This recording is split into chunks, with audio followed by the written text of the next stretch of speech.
Bien, amigos, les saluda Leslie Yata Ramírez, directora de la portal web Entérate con Leslie, y estamos en el marco de la celebración del 74 aniversario de la Declaración Universal de los Derechos Humanos.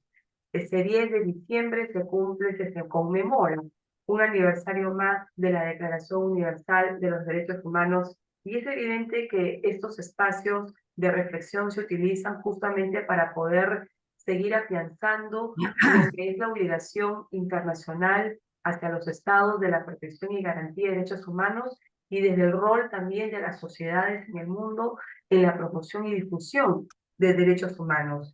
Estamos en una entrevista en vivo con el embajador Juan Álvarez Vita. Él es experto en relaciones internacionales, diplomático de carrera, y ha ostentado también el cargo de presidente del Comité de Derechos Económicos, Sociales y Culturales de las Naciones Unidas. Muy buenos días, embajador, y muchísimas gracias por estar con nosotros en la plataforma de Entérate con Leslie. Muy buenos días, Leslie.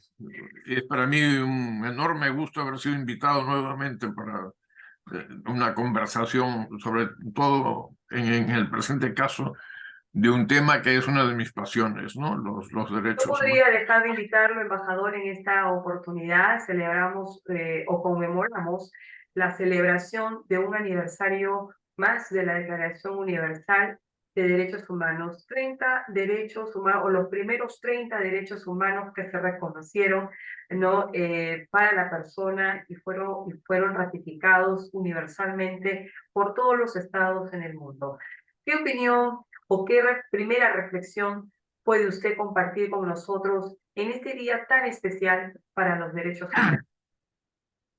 Bueno, decía que es una de mis pasiones el tema de los derechos humanos. Para mí, la Declaración Universal de Derechos Humanos, que se proclamó en París, la Asamblea General de las Naciones Unidas, que tiene su sede en Nueva York, viajó íntegramente a París como un homenaje a la Revolución Francesa, ¿no? Que fue la primera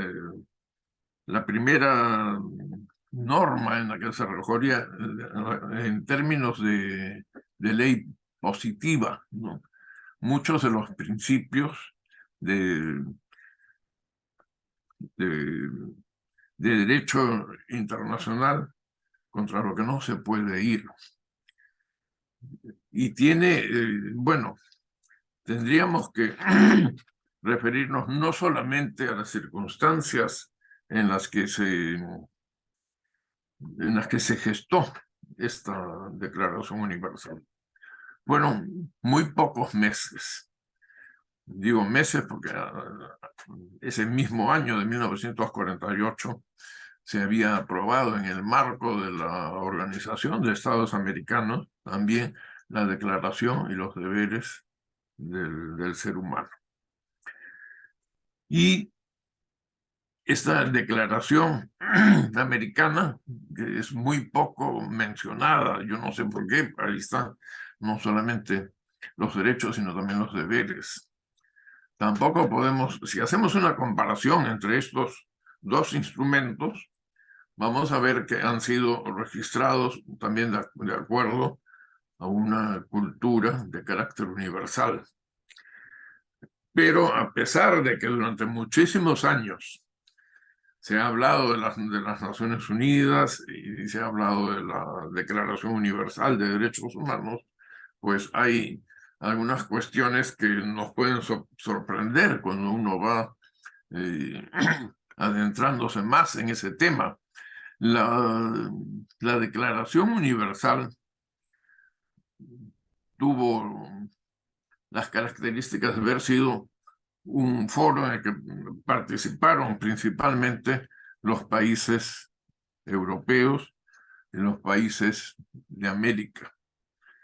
Que se quiera o no se quiera, no quiero ahondar en cuestiones que pueden ser escabrosas, ¿no? Si es la misma cultura. Pero lo concreto es que cuando se habló de los derechos humanos, las Naciones Unidas estaban integradas por una cantidad muy pequeña de estados. Casi todo el mundo estaba en situación de dominio colonial. hecho, bueno, América Latina es un caso separado, pero lo que rige aquí principalmente es pues una, una especie de rama que deriva directamente de la cultura a la que pertenecemos, ¿no? Años después empezó a revivir una idea que se había manifestado en la Declaración Universal de Derechos Humanos, que era el artículo 19. El artículo 19 se refiere a la libertad de creencias, ¿no? Y es muy clara porque dice que toda persona tiene derecho a, a practicar la religión que él estime, ¿no? A cambiarla, si es que desea cambiarla. Bueno, en aquel entonces, en la Asamblea General de las Naciones Unidas, no existían prácticamente países que pertenecieran a lo que podríamos señalar al otro lado del mundo, ¿no? El, el representante de Egipto dijo que le traía muchos problemas el artículo 19, porque se hablaba que toda persona tenía el derecho a cambiar de religión. Y en la religión islámica eso no es posible. Quien ha llegado ya a la cúspide de una vivencia religiosa, pues él hizo esa observación que quedó en actas, pero igual siguió el artículo 19 con plena vigencia. Con los años, las Naciones Unidas han ido creciendo. Hoy en día se puede decir que casi todas las culturas mundiales están representadas ahí, pero la cuestión de la universalidad ha sido cuestionada por muchos países islámicos, no por todo lo bueno que hayan encontrado ahí, sino por la posición que tiene el Corán, el libro sagrado del Islam, y la Declaración Universal de Derechos Humanos. Por eso es que a veces uno se puede sorprender cuando se oye a un representante diplomático de esos países, ¿no? Hay siempre una referencia, a veces muy clara, a veces un tanto con menor intensidad. ¿Y qué se debería hacer, embajador, en este espacio de reflexión? Usted ha dicho algo muy clave, ¿no? La universalidad está siendo cuestionada hoy en día, porque vemos que no se ha afianzado, perdón, una cultura de inclusión. Es decir, todavía en el Perú somos una sociedad que todavía discrimina, hay discriminación, ¿no? Tampoco hemos visto, ¿no? Bueno, en estados, en gobiernos que tengan esa coherencia de conductas o de comportamientos, ¿no? Eh, a la par que establecen los estándares internacionales. Es decir, los estados son destinatarios, sabemos, de normas internacionales, ellos son los que crean estos consensos, ratifican tratados, pero al momento, ¿no?, de aplicar esos consensos, al momento de poder acatar las obligaciones internacionales que se desprenden de las mismas normas que los estados promueven y ratifican en la comunidad internacional, pues no la cumplen. Entonces, ¿dónde queda, embajador, la obligación de proteger y garantizar derechos?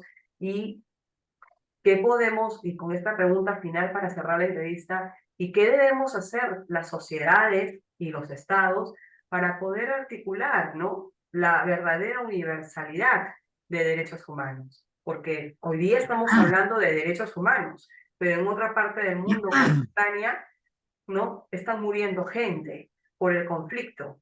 Entonces, eh, la universalidad está en tela de juicio, está severamente cuestionada, ¿no? Entonces, con su experiencia, Usted dijo que los derechos humanos eran su pasión y yo también soy una apasionada en derechos humanos, pero le pregunto ahora estas dos preguntas claves, ¿no? Para poder cerrar la entrevista y que podamos intercambiar estas ideas en un día tan especial como es el 10 de diciembre.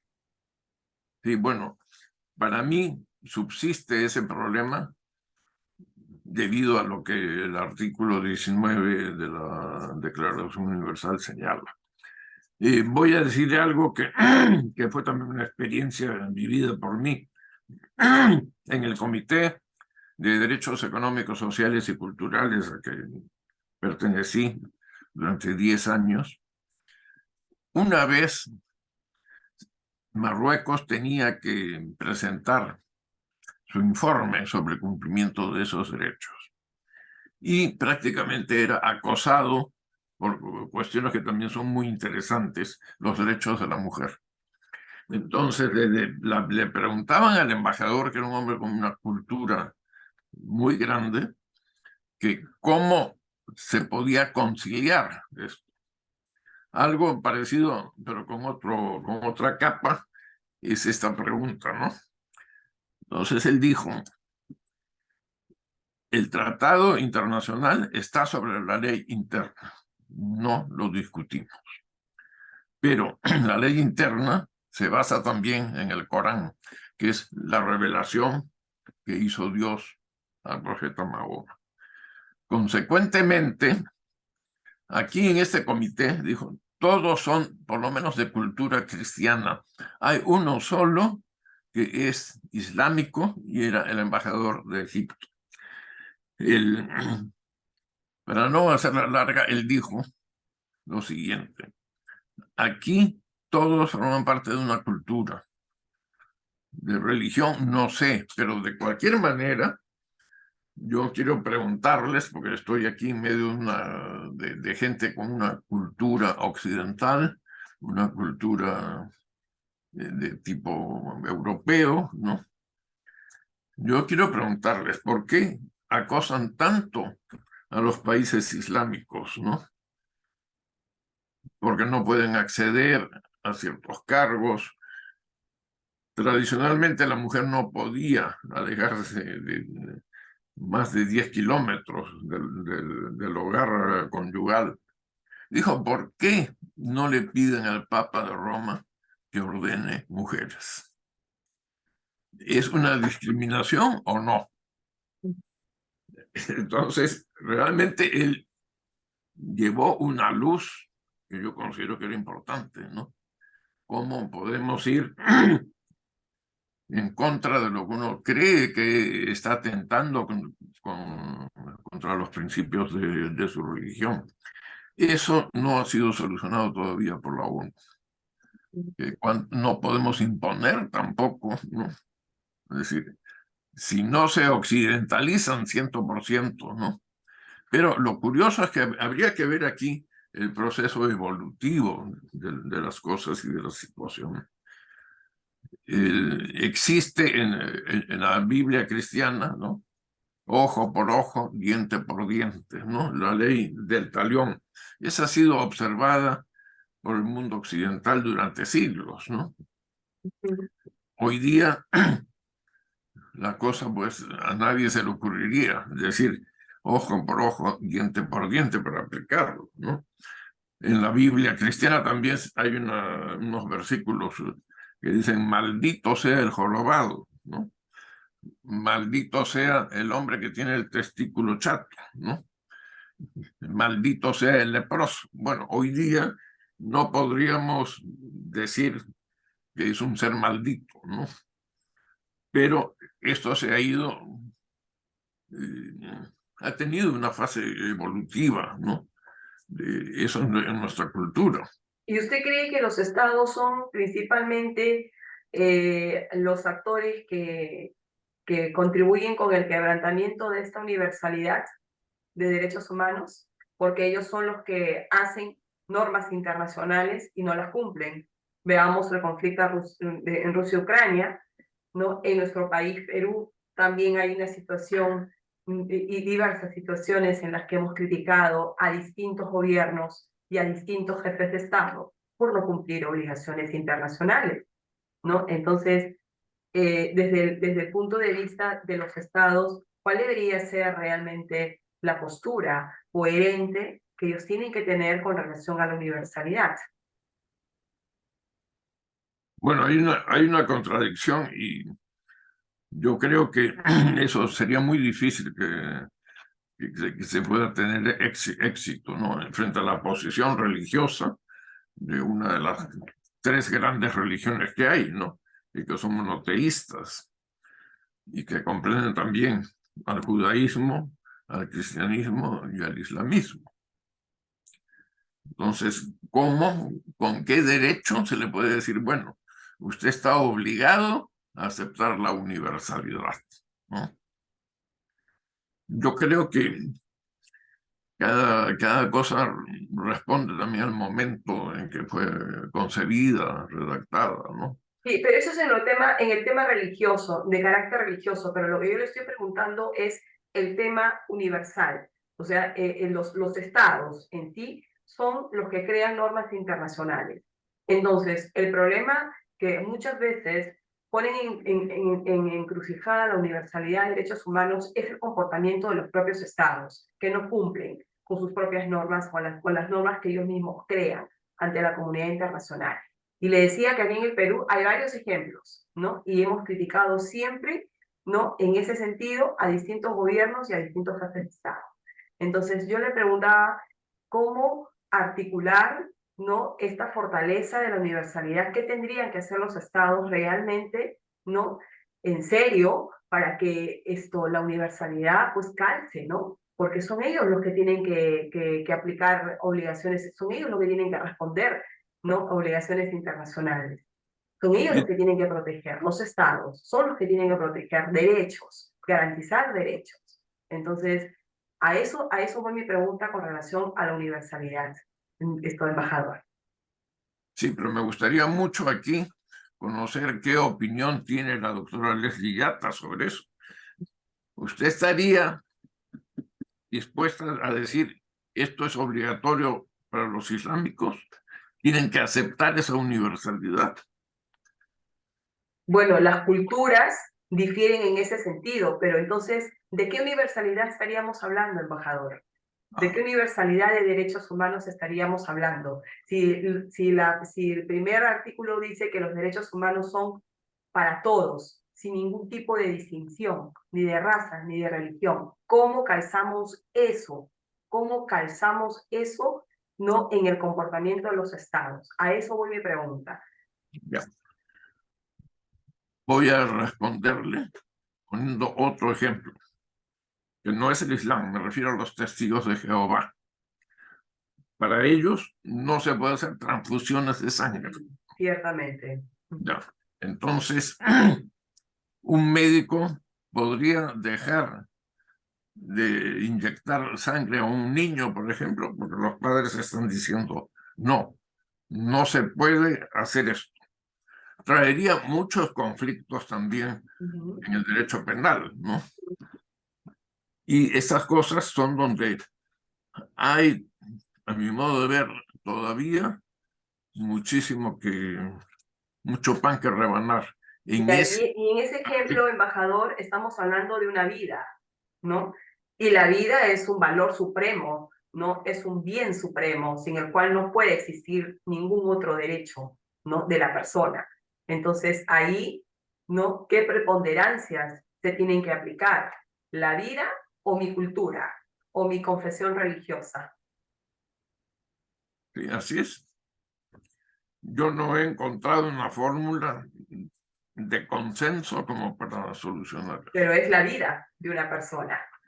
Es la vida de una persona. Si con una transfusión de sangre yo le puedo salvar la vida a una persona, entonces ahí, ¿no? ¿Qué dicen las Naciones Unidas? ¿Qué dicen los estados? ¿No? Entonces, mire, son 74 años, ¿no es cierto?, de vigencia de la Declaración Universal y estamos seguimos en unos problemas que no resueltos. No sé Así cuántos es. años más tienen que pasar para que se resuelvan, ¿no?, tipo de problemas y de conductas de Estado, ¿no?, que quiebran la universalidad de derechos humanos cuando ellos mismos son los que acataron cumplirlas. Entonces, a eso me refiero, ¿no? Entonces, ¿cómo hacer que los estados protejan derechos, garanticen derechos en consonancia con las mismas conductas que ellos han esbozado a nivel internacional?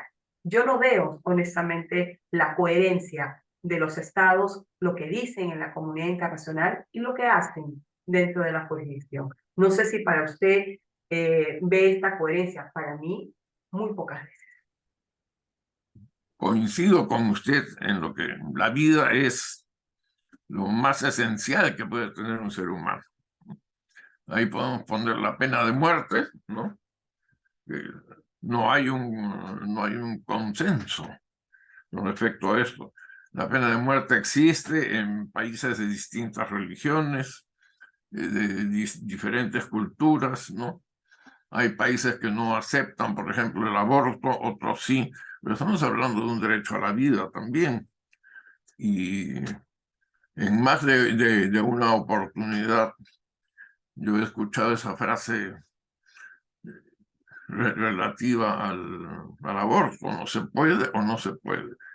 Si usted algún día está en una situación de ser jueza y tendría que emitir una opinión sobre esto, ¿no cree que le sería muy difícil también? O Sería cuando, difícil, pero tendría que esbozar la posición en base a los consensos y de los compromisos que el mismo Estado ha establecido. Lo que yo veo aquí en este Día Universal es que los Estados no son coherentes con sus comportamientos, ¿no? En la comunidad internacional. Entonces, crean consensos, ratifican normas, ¿no? Pero no son coherentes al momento de aplicarlos a los escenarios dentro de su jurisdicción. A eso iba, embajador, y le agradezco mucho su participación en la plataforma de Entérate con Leslie. Los derechos humanos siempre van a ser una pasión, siempre van a tener diferentes puntos de vista, pero yo creo que me aboco a lo que dice la Declaración Universal. Los derechos humanos son de todos, ¿no? Sin ningún tipo de excepción. Y yo creo que eso es algo que todavía no se ha terminado de asimilar. 74 años de vigencia y creo que eso todavía no se termina de asimilar. yo creo que en muchos años más también se tendría este problema. Sí, El entonces, factor, el factor de las convicciones de una persona es lo más y difícil. mucho me temo que la Declaración Universal quede ahí, simplemente como ello, una simple declaración, ¿no? Entonces, eso es lo que queremos evitar, Sí, pero porque perdón, eso no debería de convertirse tan solo en una simple declaración, que es un papel que fue aprobado, perfecto, se dio la conmemoración, el día y punto. No, yo creo que la Declaración Universal va más allá de un papel. No recoge la inspiración, recoge ideales comunes que yo creo que a la fecha los estados todavía no terminan de asimilarlo, ¿no? yo creo que hay que recurrir aquí a la cuestión de la dignidad. Ujú, ujú. La dignidad es absolutamente igual para todos. Todos los seres humanos tenemos dignidad y hay que respetarla. Ujú, Pero esta cuestión del artículo 19 es una excepción. Es una excepción por la cual las Naciones Unidas, los gobiernos, los estados a los cuales usted ha apelado hace unos minutos para reforzar sus conclusiones, pero le digo, una vez que uno está sobre el caballo, es difícil manejarlo si es que no se tienen todas las riendas, si es que no hay estribos, etc. ujú, El tema de la dignidad del ser humano, yo estoy de acuerdo con eso, es 100%. ujú. Pero el caso de la religión en Testigos de Jehová y en el mundo islámico son situaciones que nadie quiere abordar, porque se sabe que eso no se puede negociar, ¿no? También. Muchísimas gracias, embajador, por compartir con nosotros su experiencia en un día tan especial por el Día Internacional de los Derechos Humanos. Y un voto, por favor, a favor del respeto a los derechos humanos en todos los países del mundo. Muchísimas gracias, embajador. Será hasta la nueva oportunidad. Muchas gracias, obviamente, por la invitación.